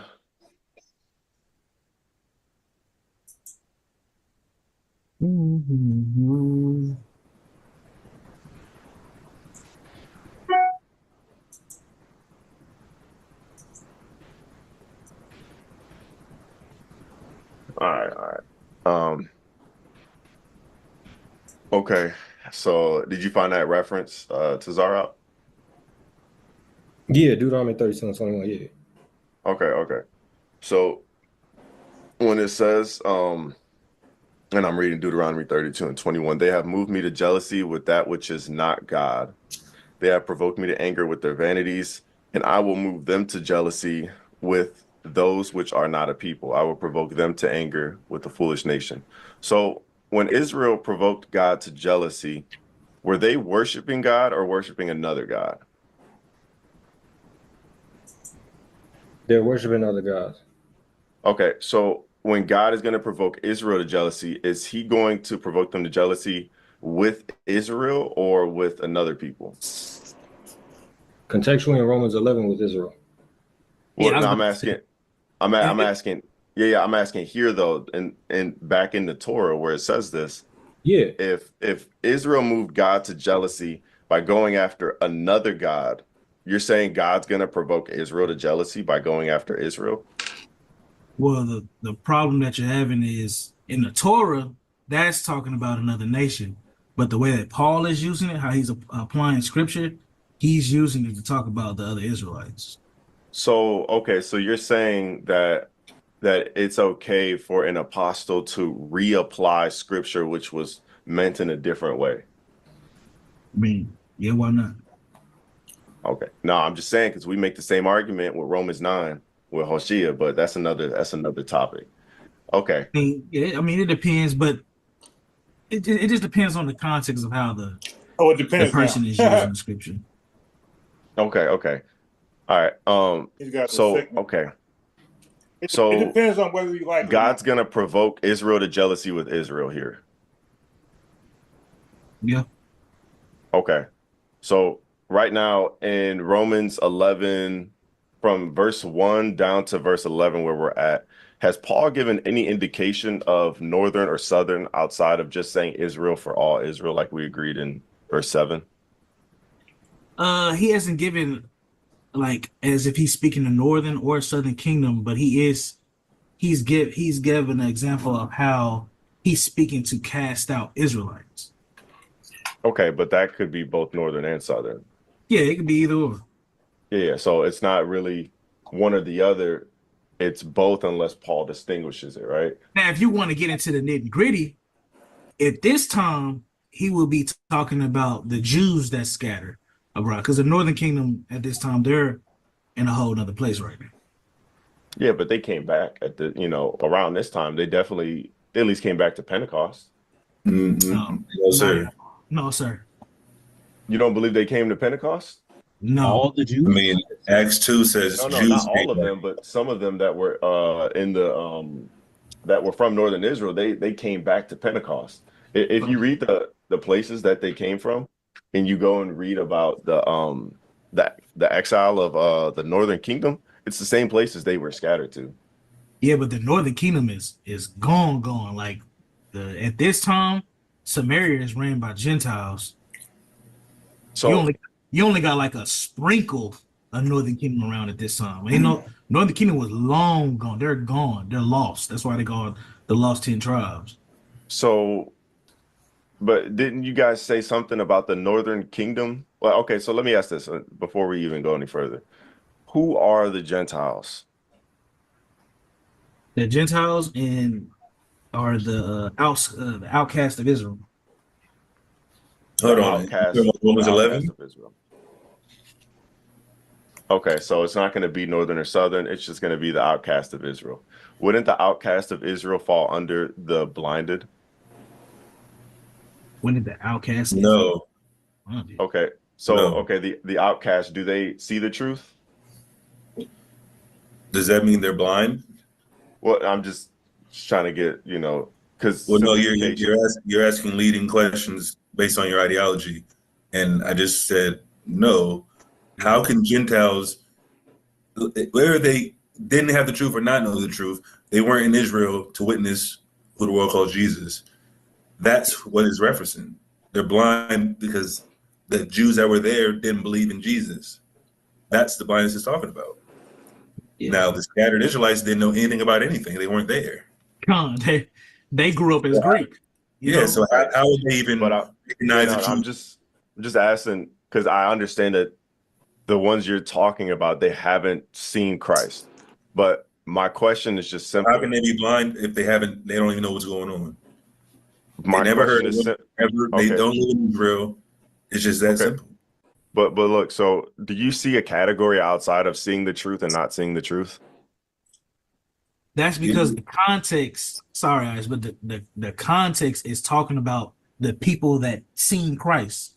This whole situation that Paul is addressing is what was going on in Jerusalem. The other Israelites, like Ayash was saying, they wasn't around to even be blinded. They had no idea who Christ is or what's going on. So the blinded here is the people that wasn't in Israel that got to witness Christ and said they don't believe in Christ. So the people that haven't witnessed Christ, what category would they be in? Would it be seeing the truth or not seeing the truth? If neither of the two, they wouldn't be in either category. So what is the third category of either you see or you don't see? What's the third category that fits in there? Because I'm confused. I'm thinking it's the same thing with sight. We either see things or we don't. So I'm trying to understand where you guys are coming from with the third category. When did they get a chance to see anything when they're living outside of that's not my question. My question it is your question. But listen, no. This is my question.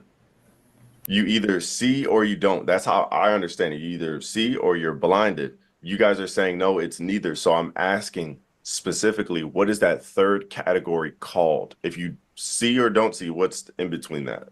Sir, Minister Meech, you're trying to force us down a hallway, and we don't have a hall pass. So you're not. I'm just confused. No. I'm honestly confused. I know what you're trying to do. It's okay. I'm going to address your point. Just real brief. The earlier context said what? Hold on. Let me read it because I know it's on the screen. Where was the blindness part at? 6? Yeah, I can pull it here. Hold on. I think you're. I can. This is Romans. For you guys. One sec. And I'm actually going to get a precept, a very cold precept in John 7, if somebody could read that for All me. down. John 7:35. Yeah. John 7:35. It's cool. Yeah, and we can go to another dynamic of the same Nah, I just want to talk particular about process context. in That's all. Luke. Okay. All right. You see the screen? It's small, but let me hold on. Wait, hold on. The other screen was larger. Yeah, it's because the way my screen is. Wait, hold up. It's Romans 11 and verse 7. Yeah, that's what I'm okay. What then? Israel have not obtained that which he seeketh for, but the election have obtained it, and the rest were blinded. Right, the election have obtained what? What have they obtained that, and the rest were blinded? So we already agreed on this, that this is speaking about all of Israel. Do you agree with that, Ayash? I agree with it being about Israelites that were there in Israel at the time. That's not what I said. What you mean? Remember when we spoke about this earlier, I was like, hey, Israel here, this is not I northern said southern. I told you it's in the context of what Paul is talking about. That's why I said Paul is talking about what happened in Jerusalem. All of Israel at the time wasn't in Jerusalem. That's why I said that. You ain't say none of that. I just asked simply, I was like, hey, it says there's an elect of Israel, and then everybody else, the rest, were blinded. You said, yeah, I can agree with that in this context. That's all you said. Yeah, but that's because in my mind, the context that Paul is talking about is what's going on in Israel. He's not referring to if you're saying that's referring to all Israelites, then my answer would be no. It's not referring to all Israelites. Well, okay, all Israelites so that would come when there. okay, so when it says that there's an election of Israel, then it says the rest were blinded. I was like, hey, if I'm speaking to my kid and I said, hey, I grabbed some of the groceries, can you grab the rest? You said, oh, that means everything else. And I thought we kind of came to a conclusion that, yeah, this is again, but that's still contextual. Contextual of Israel. But again, if it can't be contextual of all Israel, because all Israel is not there. Okay, but it says Israel. It's not saying Israelites there that I'm speaking to, or certain Israelites in Rome, or certain Israelites in Alexandria. It just says Israel. So is there something? It don't too much matter that it just says Israel, because you have to still go off of history. Paul cannot be referring to all of Israel in this context, because even Paul knows that there's scattered Israelites. So you can't just say, well, the rest of them on. You can't do that. So in verse 2, we had agreed that this was Israel. This was all Israel. This word Israel here. In Romans 11, verse 2. Speaking of Elias, how he made an intercession to God against Israel. So is this not all Israel now? Sir, this is no. Look, wait. I'm talking to Oz. Very just. But wait, me and Oz were talking about this earlier, and we had agreed, and now it seems like when you and other brother D hopped on, we kind of switching gears. So I'm trying to get back to where we was so we could keep going. Is that the same context, sir? Yeah, that's what I was about to ask. Like, that's crazy. Why would you try to fit that? We're trying to make it change to mean something else. But Ayash, in the context. But Ayash, it's the same word, Israel. Sir, this is the same context. This is Romans 11. You can't be a minister doing this. You can't be a minister doing this. Okay, so all right, why are you in Romans 11? Let me ask you. In Romans 11, verse 2, when it says Israel, is this all of Israel? In that context, it's talking about what Elias did. Yes. Okay. All right. Perfect. In verse 11, tell me what changes between verse 2 and verse 11. I'll give you time to look. What changes when Paul uses the same word Israel here? This is crazy. No. Come on. Like seriously, because you guys are saying that this is now a different Israel in a different locale. And it's not speaking speaking about the scattered. We're just talking using common sense when it comes to reading this. In just because go ahead, Tazra. Slug just because it uses the word Israel in the same chapter, it doesn't mean it's talking about all of Israel in both cases. Yeah, these guys. When you read Hebrews 8:8, it says the house of Israel and the house of Judah. Is that talking about all of Israel and then more of Israel? or is that the northern and the southern kingdom? I'm sorry, say that one more time. I was So just because it uses the same word early on in the chapter, it doesn't mean that it's talking about the entire nation in both cases. In Hebrews 8:8, when it says the house of Israel and the house of Judah, is that speaking about northern kingdom and southern kingdom, or all of Israel plus more of Israel? Yeah, well, that context, it's mentioning Judah. So clearly that's the context. So now this is wait, hold up. Hold up. Go back. So in that context, it's mentioning Judah. Whenever you see, even in the Old Testament, when you see Israel and Judah mentioned, it's now talking about northern and southern. But like here, what in this context is telling you that Israel here does not mean Israel, like all of Israel? You answer that pretty easy. Okay, well, yeah, what word? When you get to verse 7 and it says, but the election have obtained it and the rest were blind. What are they? They're blind from believing in Christ, right? Yeah, the election of what and the blinded of what and the rest of what? So the blinded are people that don't believe in Israel, right? I mean, believe in Christ, right? Yeah, but the when it says the rest and the election of what? I'm telling you, the rest that are blinded, this blinded are they don't believe in Christ, right? Yeah, they don't see the truth. Yeah. Was everybody around? Was all of Israel around to believe on Christ? That's not the criteria of belief. It's just you either believe or you don't. Just answer the question. Was everybody around? Yeah, but even then in Romans 10, Paul says, how can they believe in whom they have not heard? That's what I'm saying. That's why I'm asking them. It How does make a distinction. No, you good, bro. Go ahead. Yeah, it does make a distinction because they haven't heard of Christ to even have a chance to believe on it. Yeah, but even then, it's not saying because they have not heard, therefore there is no state of unbelief. It doesn't say that. So if you're around, so if the people that wasn't around, they're blind too, then. Yes, because they don't like when you. Okay, How? think about it. Look, but just look. Think about it logically. Seen Christ or heard about Christ? How are you blind? Exactly. You have not seen or heard of the truth, therefore you're blinded to the truth. Is that logical? Wait, let's say this. Let's put this in a comparison. Somebody who has never seen or heard of Christ in their entire life, right? This is also compared to somebody who's never actually been able to see their whole life. Is that person considered not blinded because they couldn't see at one point? No, because actually when you go into this Greek lexicon, the word there means to become dull or to basically lose power of understanding. You can't lose power of understanding if you never even had a chance to understand. Which word are you looking at? Blinded? The word for blinded, yeah. All right, let me look at that.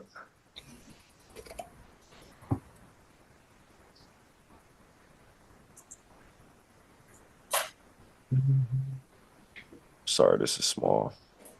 It's like it's no way for a person to be blind, but they never even heard about Christ. So how is he blind? He just doesn't know. He's not blind. Dullness, hardness. Not knowing something is called blind.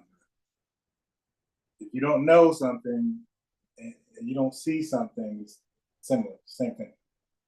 If you have hardness of heart, that means you rejected Christ. To reject Christ, you had a choice to either accept Christ or not accept Christ. So therefore, that blinded cannot mean all of Israel, because all of Israel wasn't around when Christ walked around. So so let me ask in the same breath. This is just a little sidebar. In the same breath, a Gentile who has never seen or heard of Christ, are they in this same category of they're not really blinded?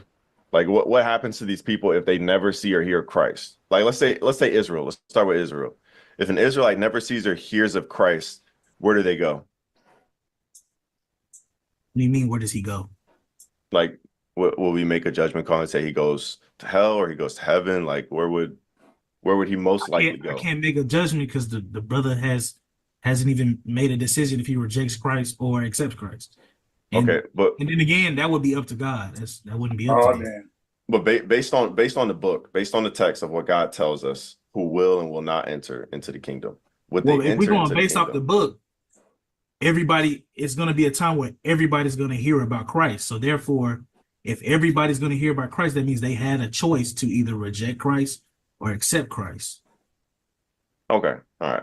That's fine. All right. Let's move forward. Okay. I had a question though before we move from this. Who do Yeah. you say the election is to, according to your understanding? Who is the election to, or who are the elect? Well, shoot, who are the elect? Especially with verse 7. Yeah. Because from mine, I'm just trying to piece. I know I came in a little late.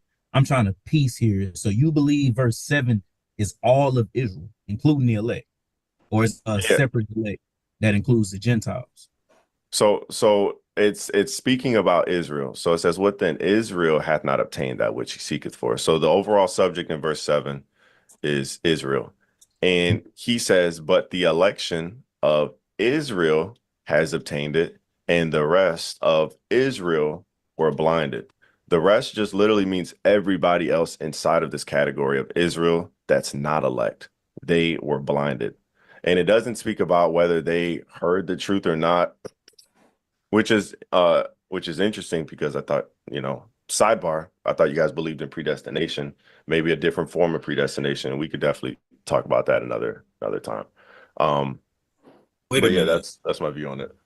Okay. So is the rest the subject in verse 11? Is the rest the subject in verse 11? Yeah, those that were blinded. Yeah. Okay, so those that are blinded are those that should fall, but God forbid. Rather, through their fall, salvation has come unto the Gentiles, for to provoke me to jealousy. Now, if the fall of them, the same people that are blinded, be the riches of the world, and the diminishing of the riches of the Gentiles, how much more their fullness? So all of this in context is talking about those who were blinded in comparison to those who was chosen. Right? Is that your? I just want to get your understanding before we move. Yeah. And the full understanding of it too is when you look at the blinded, it says everybody else outside of the elect was blinded in Israel. So this is including all Israel. It literally says everybody else. Just go ahead and look at this word rest. It means remaining. All that remains in a given category. Everything else, everything that's left. So if that's true, if the rest outside of the elect are blinded, then this is containing all Israel. All other parties are therefore not Israel, unless said otherwise. So I wanted to get down here to verse 13. Yeah. So when Paul says, I speak to you, Gentiles, and as much as I'm an apostle of the Gentiles, I magnify mine office. You guys agree that when he says this word you, he's directly addressing his audience that he's writing to? Don't waste your time trying to analyze market trends. That's what VectorVest is for.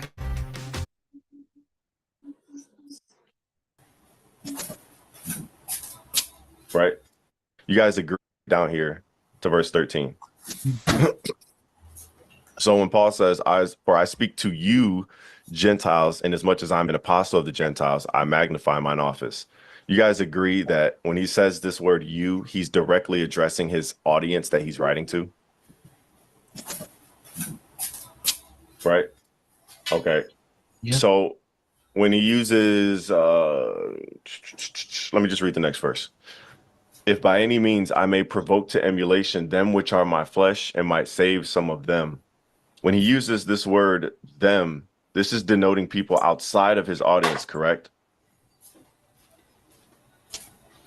So talking about not the you, just other people, right? All right, I just noticed. Right. Like if I was talking. Meech. So earlier when he talked about the elect, he didn't ask him the question. He told him somewhat in question form. So but it seemed like this is where he's like more asking questions. And I would say you should have done this in reverse. Because the other one you ask questions about because you're debating it, right? So it's subjective. Like nobody's really right or wrong. You're trying to agree on what's right or wrong. But when you come to grammar, you don't got to ask a question now. This is the time you tell them this is what it is. Yeah, so it's kind of weird. When it comes to grammar, you and them, you don't ask them, you tell them. because it's only I mean, you either just literate or illiterate to this. So this is not something I would ask them. I'll tell them, hey, you means this, them means that. So this is not talking about this. Okay, this is when you take control. Listen, this is what it is. This is not debatable. All right, you is you and them is them, and that's it. But when he asked about the election and blind, he asked. I mean, he told them rather than ask. It looks like, yeah, gotta be aware of what to ask and what to tell. I would have did it in reverse. I would have asked about the election, the blindness, and I would have told them this. But you kind of did it in reverse. You told them about the blindness and whatever. And they picked up on it real fast. You're trying to pin them to a position. But this part that's more absolute, that's more defined, you're asking them. It's like, no, you tell them this is what it is. This is the English grammar.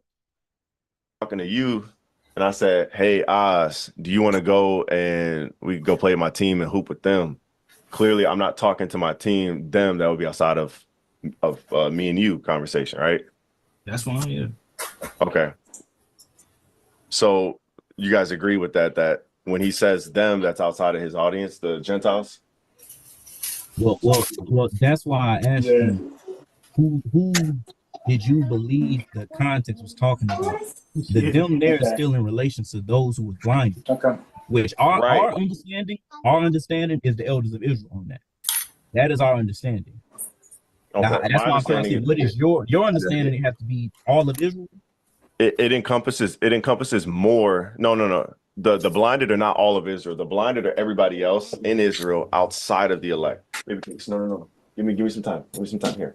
I would have to disagree with that heavily. Okay. So do you have another definition of this word rest? Well, rest, when I look at the definition, it says it's not a specific number or class of people. Okay, were you looking at blue letter? Yeah. All right, let me pull that up.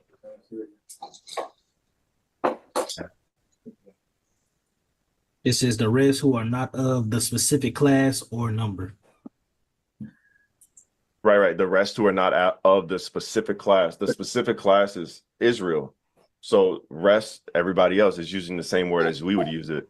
The rest of any number or class under consideration. Under consideration. So the consideration is, hold on, the consideration is all of Israel isn't there. That's what I'm trying to, that's what I keep saying. No. When it says under consideration, it means the topic that you're talking about. So the topic is Israel. There's no indication this is Israel only in Judea, only in a certain locale. It literally, Paul just says Israel. That's it.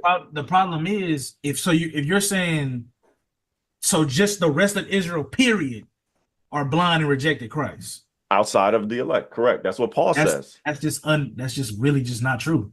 It's historically that's not true. So history can prove blindness. That's what you're saying? Yeah, if I'm telling a story and I understand the history of it, then that means I know the context of what you're speaking in. Paul can't be he can't be saying all of the rest of Israel are blinded, because Paul still knows that all of Israel doesn't even know who Christ is. All right. So they hung up on blindness. I'm gonna pick it up later with Meech, because I need to know, why are we stuck on the blind? Go get it. Because I need to know, like, Meech got to explain his strategy angle. Like, if blindness is something he needed to establish to make his point, then okay, I understand why he's fighting with it. But he got to explain his strategy going in, because I don't know, man. I don't know. It's kind of like they're not going anywhere in this conversation. All right, so I'm gonna leave it like that. I want to ask him, what was? It seems like, I hope blindness was his strategy going in, because if it wasn't, then why are you fighting it? So I mean, I don't understand. If this wasn't a main bullet point in your position, why are we wasting so much time on this? All right. Shalom. Until later.